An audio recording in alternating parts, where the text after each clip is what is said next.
Good evening and welcome to our midweek meditation. Tonight I hope to share with you two chapters from Can You Drink the Cup? A book by Henry Nouwen that has been and continues to be an important part of my own life journey. If you've been worshiping at Redeemer for a while, chances are good that you've heard me share these words before. We'll read a chapter together, perhaps sing a song, and finish with another short chapter. In these days of sorrow and suffering on many fronts, locally, nationally, and around the world, Jesus questioned to his disciples in the Gospel according to Matthew, "Can you drink the cup that I am going to drink?" It's close to my heart. The cup of sorrows lifted for others to share becomes the cup of joy for Jesus and for us. I'm willing to bet that you, like me, could use a little joy right now. Henry Nouwen writes, "When I first came to the L'Arche Daybreak community, I saw much sorrow. I was asked to care for Adam, a 22-year-old man who could not speak, could not walk alone, did not show any signs of recognition. He had a curved back, suffered from daily epileptic seizures, and often had intestinal pain. When I first met Adam, I was afraid of him. His many handicaps made him a stranger to me, a man I wanted to avoid. Soon after I met Adam, I also came to know his brother Michael. Although Michael could speak a little and was able to walk by himself and even fulfill some minor tasks, he too was severely handicapped and needed constant attention to make it through the day. Adam and Michael are the only children of Jean and Rex. Michael lived at home until he was 25 and Adam until he was 18. Jean and Rex would have loved to continue to keep the boys at home. However, time was eroding the physical resources required to look after their sons. And so they entrusted them to the L'Arche Daybreak community, hoping to find a good home for them there. I was quite overwhelmed with the sorrows of this little family. 4 people burdened by worries and pain, by fear of unexpected complications, by the inability to communicate clearly, by a sense of great responsibility, and by an awareness that life will only become harder as age increases. But Adam, Michael, and their parents are part of a much greater sorrow. There's Bill, who suffers from muscular dystrophy, and who needs a pacemaker for his heart and a breathing machine for his lungs during the night, and who is in constant fear of falling. He has no parents to visit. His parents never were able to care for him, and both died at a rather young age. There is Tracy, completely paralyzed, but with a bright mind, always struggling to find ways to express her feelings and thoughts. There is Suzanne, not only mentally disabled, but also regularly battered by inner voices that she cannot control.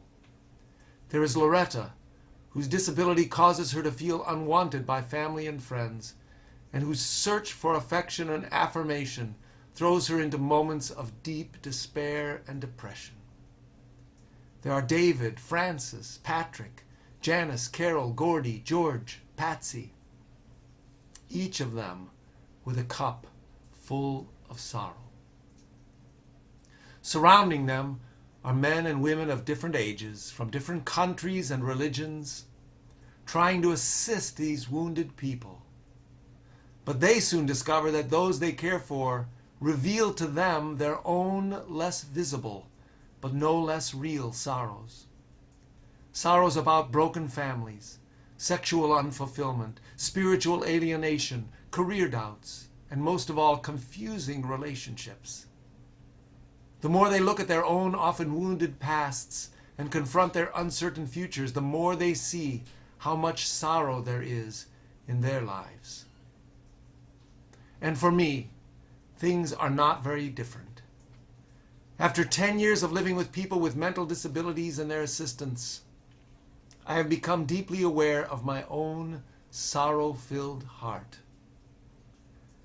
There was a time when I said, next year I will finally have it together. Or, when I grow more mature, these moments of inner darkness will go. Or, age will diminish my emotional needs.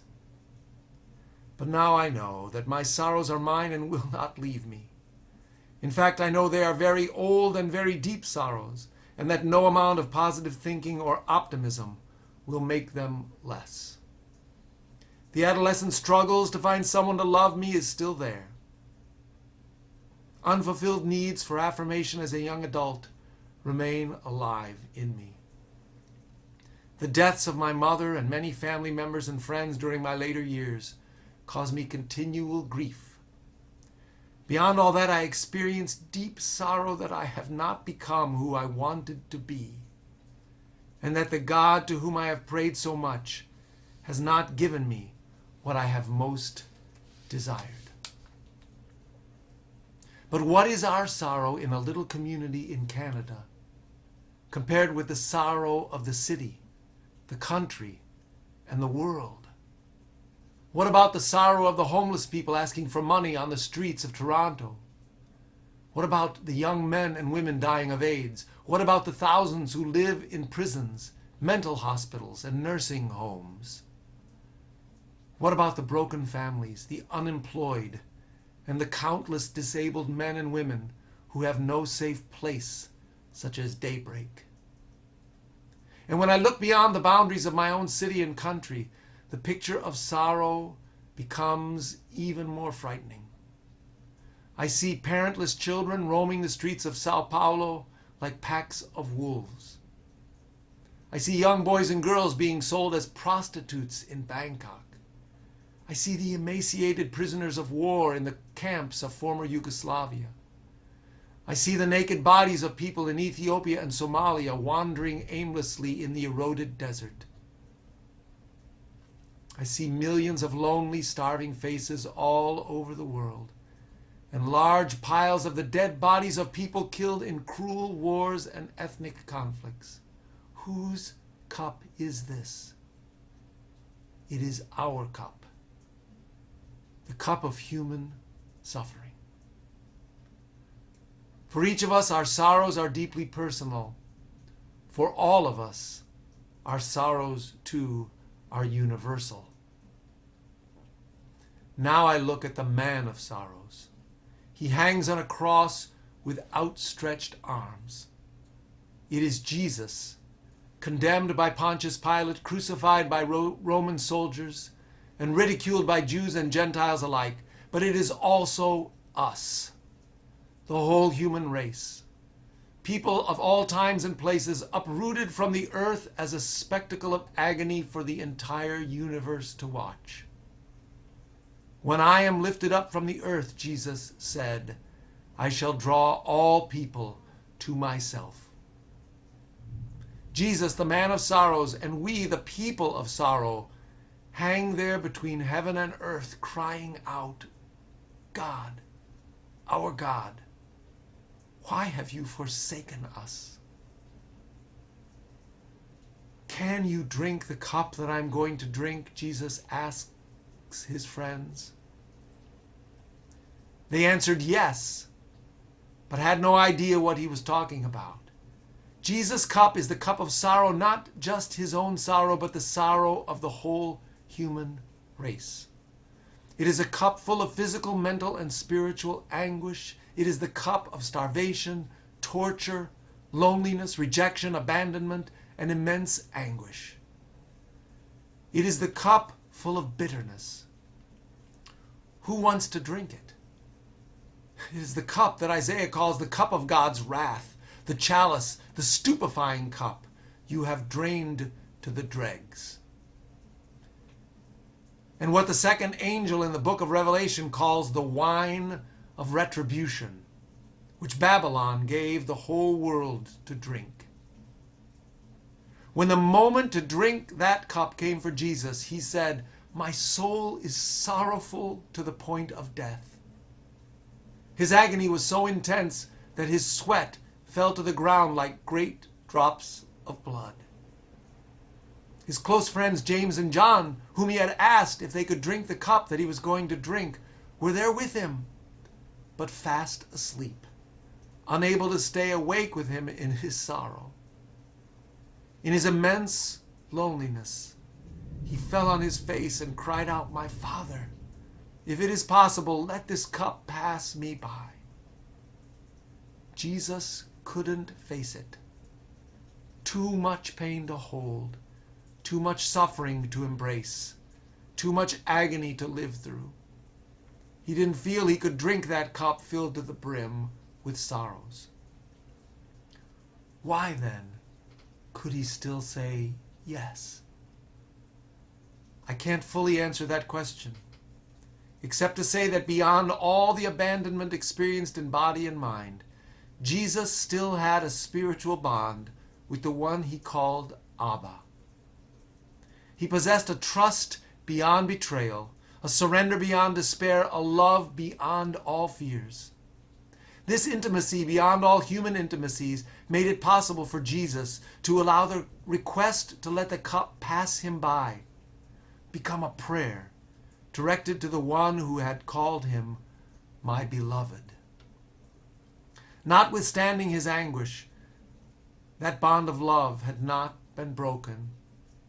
It couldn't be felt in the body, nor thought through in the mind. But it was there, beyond all feelings and thoughts, and it maintained the communion underneath all disruptions.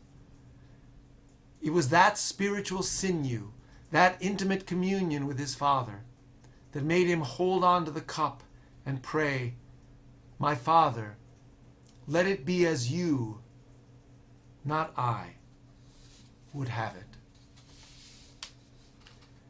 Jesus didn't throw the cup away in despair. No, he kept it in his hands, willing to drink it to the dregs. This was not a show of willpower, staunch determination, or great heroism. This was a deep spiritual yes to Abba, the lover of his wounded heart. When I contemplate my own sorrow-filled heart, when I think of my little community of people with mental handicaps and their assistants, when I see the poor of Toronto and the immense anguish of men, women, and children far and wide on our planet, then I wonder where the great yes has to come from. In my own heart and the hearts of my fellow people, I hear the loud cry, "Oh God, if it is possible, let this cup of sorrow pass us by." I hear it in the voice of the young man with AIDS begging for food on Yonge Street, in the little cries of starving children, in the screams of tortured prisoners, in the angry shouts of those who protest against nuclear proliferation and the destruction of the planet's ecological balance, and in the endless pleas for justice and peace all over the world. It is a prayer rising up to God not as incense, but as a wild flame. From where then will come that great yes? Let it be as you, not I, will have it. Who can say yes when the voice of love hasn't been heard? Who can say yes when there is no Abba to speak to? Who can say yes when there is no moment of consolation? In the midst of Jesus' anguished prayer asking his Father to take his cup of sorrow away, there was one moment of consolation. Only the evangelist Luke mentions it. He says, "Then an angel appeared to him, coming from heaven to give him strength." In the midst of the sorrows, there is consolation. In the midst of the darkness is light. In the midst of the despair is hope. In the midst of Babylon is a glimpse of Jerusalem. And in the midst of the army of demons is the consoling angel. The cup of sorrow, inconceivable as it seems, is also the cup of joy. Only when we discover this in our own life can we consider drinking it.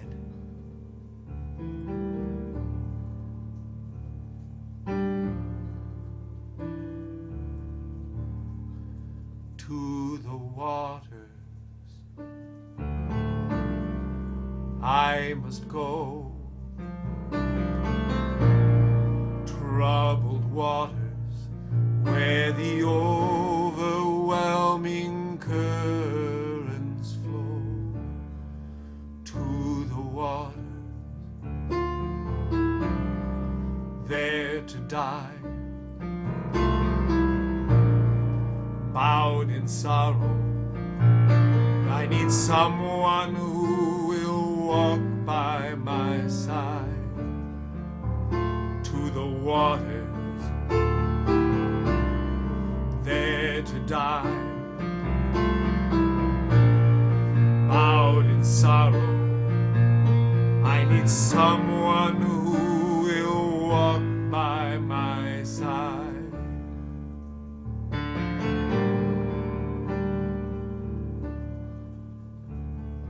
I want Jesus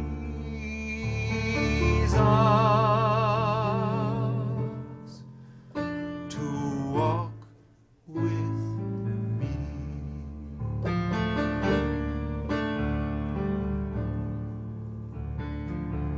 I want Jesus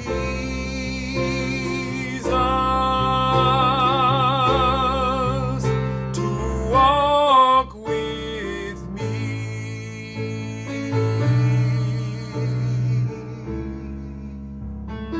When my head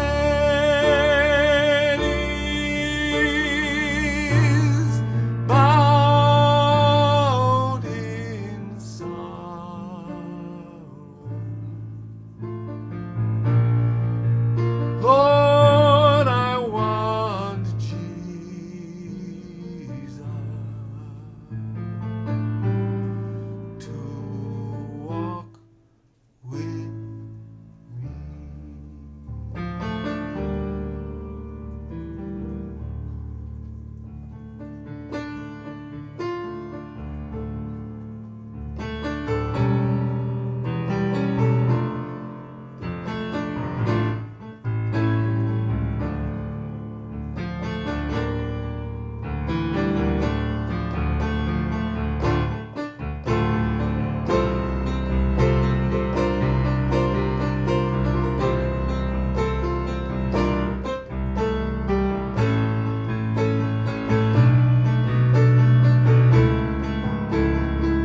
When my head is bowed in sorrow, Lord, I want Jesus to walk with me.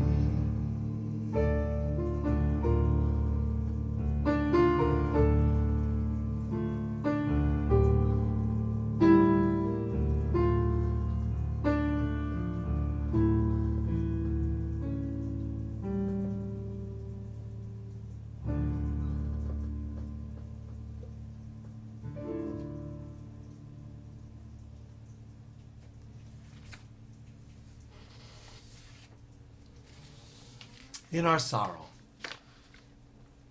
we lift the cup of our lives to bring life to each other. In the Daybreak community, celebration is an essential part of our life together. We celebrate birthdays and anniversaries. We celebrate those who arrive and those who depart. We celebrate birth and death. We celebrate commitments made and commitments renewed. In our community, there are many parties. Parties are usually happy events during which we eat and drink, sing and dance, give speeches, talk, and laugh a lot.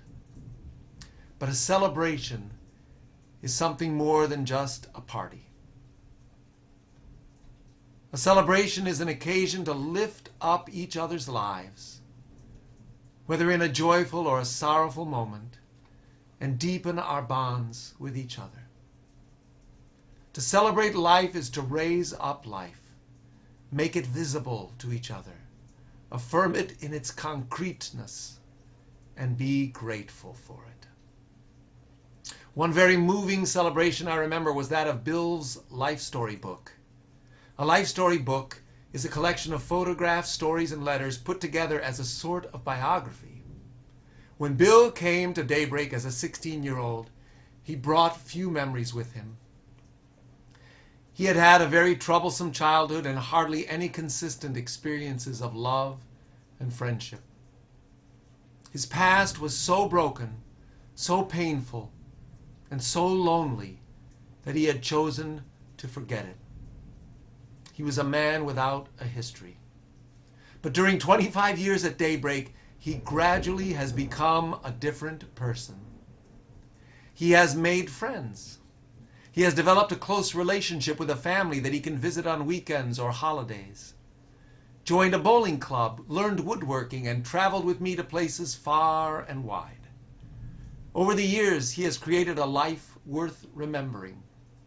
He even found the freedom and the courage to recall some of his painful childhood experiences and to reclaim his deceased parents as people who had given him life and love, notwithstanding their limitations. Now there was enough material for a life storybook, because now there was a beautiful, although painful story to tell. Many friends wrote letters to Bill telling him what they remembered about him.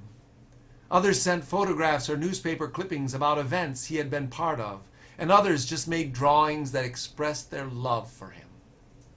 After 6 months of work, the book was finally ready, and it was time to celebrate not just the new book, but Bill's life which it symbolized. Many came together for the occasion in the Dayspring Chapel. Bill held the book and lifted it up for all to see. It was a beautifully colored ring binder with many artistically decorated pages. Although it was Bill's book, it was the work of many people. Then we blessed the book and Bill, who held it. I prayed that this book might help Bill let many people know what a beautiful man he is and what a good life he was living. I also prayed that Bill would remember all the moments of his life, his joys as well as his sorrows, with a grateful heart. While I prayed, tears started to flow from Bill's eyes. When I finished, he threw his arms around me and cried loudly. His tears fell on my shoulder while everyone in the circle looked at us with a deep understanding of what was happening. Bill's life had been lifted up for all to see, and he had been able to say it was a life to be grateful for. Now Bill takes his life story book with him on his trips. He shows it to people as a man who believes his life is not something to be ashamed of. To the contrary, it is a gift for others. The cup of sorrow and joy, when lifted for others to see and celebrate, becomes a cup to life. It is so easy for us to live truncated lives because of hard things that have happened in our past, which we prefer not to remember. Often the burdens of our past seem too heavy for us to carry alone. Shame and guilt make us hide part of ourselves, and thus make us live half lives. We truly need each other to claim all of our lives and to live them to the fullest. We need each other to move beyond our guilt and shame and to become grateful, not just for our successes and accomplishments, but also for our failures and shortcomings. We need to be able to let our tears flow freely tears of sorrow as well as tears of joy. Tears that are as rain on dry ground. As we thus lift our lives for each other, we can truly say, to life. Because all we have lived now becomes the fertile soil for the future. But lifting our cup to life is much more than saying good things about each other. It is much more than offering good wishes. It means that we take all we have ever lived and bring it to the present moment as a gift for others, a gift to celebrate. Mostly, we are willing to look back at our lives and say, I am grateful for the good things that brought me to this place. But when we lift our cup to life, we must dare to say, I am grateful for all that has happened to me and led me to this moment. This gratitude which embraces all of our past is what makes our life a true gift for others. Because this gratitude erases bitterness, resentments, regret, and revenge, as well as all jealousies and rivalries. It transforms our past into a fruitful gift for the future and makes our life, all of it, into a life that gives life.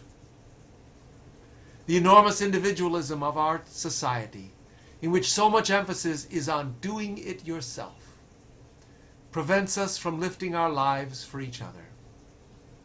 But each time we dare to step beyond our fear, to be vulnerable and lift our cup, our own and other people's lives will blossom in unexpected ways. Then we too will find the strength to drink our cup and drink it to the bottom. What can we say but thanks be to God?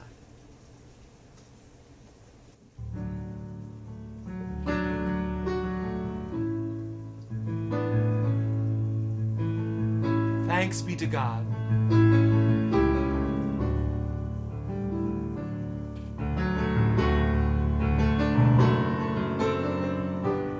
Let's end by singing that together.